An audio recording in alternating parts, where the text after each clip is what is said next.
Hello everyone, my name is Shah और आप सभी देख रहे हैं मेरा official channel DU education club. I hope आप सभी ठीक होंगे और अपनी अपनी स्टडी बहुत अच्छे से कर रहे होंगे। देखिए, आज की जो वीडियो है ये BA प्रोग्राम की फर्स्ट सेमेस्टर की संस्कृत की होगी। ये सारी चीज़ें आपने थंबनेल पर ही देख ली होंगी, आई नो, बट ये आपको नहीं पता होगा कि ये वीडियो आप लोगों के लिए बहुत ज़्यादा इंपॉर्टेंट है। क्यों इंपॉर्टेंट है? क्योंकि देखिए, आप लोग फर्स्ट सेमेस्टर के स्टूडेंट हैं, आप लोगों को शायद ये बात नहीं पता होगी कि सोल में मोस्टली क्वेश्चन रिपीटेड होते हैं। इसीलिए आपको क्वेश्चन पेपर की वीडियो हमेशा देखनी चाहिए। एंड क्वेश्चन पेपर की वीडियो में से ही आप लोगों के लिए नए क्वेश्चन क्रिएट होते हैं, इसीलिए आपको प्रीवियस क्वेश्चन पेपर ज़रूर देखना है। एंड आज की जो वीडियो है वो हमारी प्रीवियस क्वेश्चन पेपर की ही होने वाली है, तो आपको पता चल गया होगा ये वीडियो कितनी इंपॉर्टेंट है। एंड ये जो आपका सब्जेक्ट है इसका नाम है संस्कृत पोएट्री DSC 1। अगर आपके पास भी ये वाला सब्जेक्ट है तो ये वीडियो आप लोगों के लिए बहुत ज़्यादा इंपॉर्टेंट हो जाती है। तो वीडियो को लास्ट तक देखना एंड अपने फ्रेंड्स के साथ भी शेयर करना एंड खुद भी लाइक करना, ठीक है? लाइक भी ज़रूर करना। चलिए फिर हम लोग स्टार्ट करेंगे। ये जो क्वेश्चन पेपर है ये आपका 90 मार्क्स का होने वाला है एंड 3 घंटे आपको दिए जाएंगे। एंड यहाँ थोड़े से इंस्ट्रक्शंस होते हैं जो स्टूडेंट को पढ़ लेने चाहिए ताकि उन्हें पता चल जाए कि उन्हें कितने क्वेश्चन अटैम्प्ट करने हैं, किस लैंग्वेज में अटैम्प्ट करने हैं। अब देखिए, अब बेसिक सी बात है, सब लोग बोलेंगे संस्कृत का पेपर है तो मैम संस्कृत में ही अटेम्प्ट करेंगे, तो ऐसा नहीं होता, ठीक है? आप संस्कृत के पेपर को संस्कृत लैंग्वेज में, इंग्लिश लैंग्वेज में एंड हिंदी लैंग्वेज में अटेम्प्ट कर सकते हैं, ठीक है? संस्कृत में, इंग्लिश में, हिंदी में, ये आपके ऊपर डिपेंड करता है कि आप किस लैंग्वेज में ये क्वेश्चन पेपर अटेम्प्ट करना चाहें। बस एक ही शर्त होती है कि जिसमें भी आपने फर्स्ट क्वेश्चन कर दिया है उसी में पूरा पेपर अटेम्प्ट करना है, ठीक है? अगर आप इंग्लिश में अटेम्प्ट करते हैं तो पूरा पेपर आपको इंग्लिश में अटेम्प्ट करना है, हिंदी में करते हैं तो पूरा पेपर आपको हिंदी में अटेम्प्ट करना है, एंड अगर आप संस्कृत में अटेम्प्ट करते हैं तो पूरा पेपर आपको संस्कृत में अटेम्प्ट करना होगा, ठीक है? ये आपकी कंडीशन होती है, अदरवाइज़ कोई कंडीशन नहीं होती। एंड यहाँ आपको सभी प्रश्न अनिवार्य हैं, यानी ऑल क्वेश्चंस कंपलसरी हैं, तो आपको सभी क्वेश्चन अटेम्प्ट करने हैं। बस क्या होगा, यहाँ आपको चॉइस देखने को मिल जाएगी, ठीक है?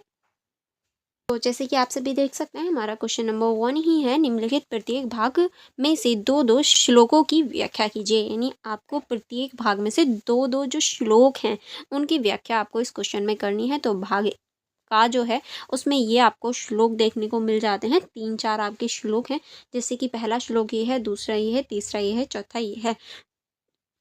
तो आपको किन्हीं दो श्लोकों की क्या करनी है, यहाँ व्याख्या करनी है। एंड इसका जो भाग गा में से भी आपको दो श्लोकों की व्याख्या करनी है, जिसमें से 1, 2, 3, 4, ये चारों में से आपको दो श्लोकों की व्याख्या करनी है, ठीक है, इस क्वेश्चन में।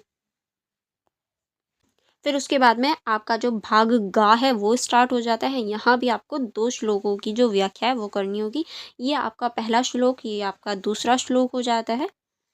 फिर उसके बाद में ये आपका तीसरा श्लोक एंड ये चौथा श्लोक हो जाता है। इस हिसाब से आपके 4 श्लोक तीनों ही जो भाग हैं उनमें दे रखे हैं एंड दो दो की आपको व्याख्या करनी होगी, ठीक है? उसके बाद में क्वेश्चन नंबर 2 है आपका, जैसे कि आप देख सकते हैं क्वेश्चन नंबर 2 है, निम्नलिखित में से किन्हीं 3 पर निबंध लिखिए। यानी यहाँ आपको निबंध लिखना है किन्हीं 3 पॉइंटों पे, ठीक है? तो पहला है आपका कालिदास की भाषा शैली, यानी जो कालिदास जी थे उनकी भाषा शैली के ऊपर आपको बताना होगा, ठीक है, निबंध लिखकर।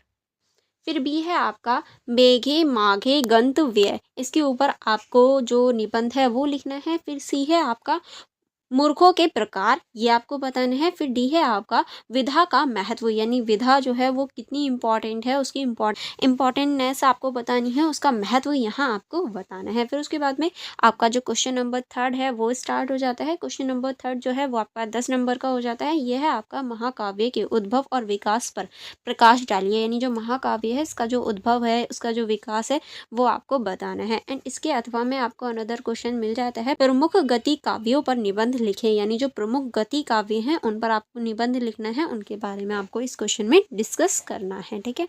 चलिए आगे बढ़ेंगे। आगे अब हमारा क्वेश्चन नंबर 4 हो जाता है। क्वेश्चन नंबर 4 है हमारा, निम्नलिखित में से किन्हीं दो पर संक्षिप्त टिप्पणी कीजिए। यानी यहाँ आपको 4 पॉइंट दे रखे हैं, लेकिन आपको किन्हीं दो पर ही टिप्पणी करनी है। एंड आपका जो एक क्वेश्चन है वो 4 मार्क्स का है एंड जो दो क्वेश्चन हैं वो इक्वल हो जाएंगे आपके 8 मार्क्स के, यानी टोटल ये क्वेश्चन नंबर 4 जो है वो आपका 8 मार्क्स का देखने को मिल जाएगा। तो इसमें पहले है आपके कालिदास। कालिदास के ऊपर आपको एक निबंध, कालिदास के ऊपर आपको टिप्पणी करनी है, इनके जीवन परिचय, इनकी जो रचना है, सारी चीज़ें आपको कालिदास के बारे में बताना होगा। दूसरा है आपका अश्वघोष के बारे में बताना होगा, फिर है आपके जयदेव के बारे में और भारवी के बारे में आपको इस क्वेश्चन में बताना होगा। मेनली आपको 4 जो लोग हैं या 4 जो व्यक्ति हैं वो दे रखे हैं, उनके ऊपर आपको डिस्कस करना है। एंड इसी के साथ में आपका जो क्वेश्चन पेपर है वो कंप्लीट हो जाता है। अगर किसी क्वेश्चन में या कहीं कन्फ्यूजन स्टिल रह जाती है तो आप मुझसे कमेंट बॉक्स में पूछ सकते हैं। Otherwise for more information, for more connectivity, आप मेरा टेलीग्राम ग्रुप ज्वाइन कर सकते हैं, आप मेरी इंस्टाग्राम आईडी चेकआउट कर सकते हैं, आप मेरा टेलीग्राम चैनल ज्वाइन कर सकते हैं। सभी का लिंक आपको डिस्क्रिप्शन बॉक्स में मिलेगा, तो डिस्क्रिप्शन बॉक्स चेक करना मत भूलिएगा। एंड आप मेरा टेलीग्राम ग्रुप में अपनी जितनी भी क्वारीज़ हैं, जो भी आपको नेक्स्ट वीडियो चाहिए, वो सारी चीज़ें आप मुझे टेलीग्राम ग्रुप में बता सकते हैं। एंड जो टेलीग्राम चैनल है वहाँ आपको सारी चीज़ों की जो PDF है, बुक्स की, नोट्स की एंड क्वेश्चंस पेपर की, वो सारी चीज़ें मिल जाती हैं।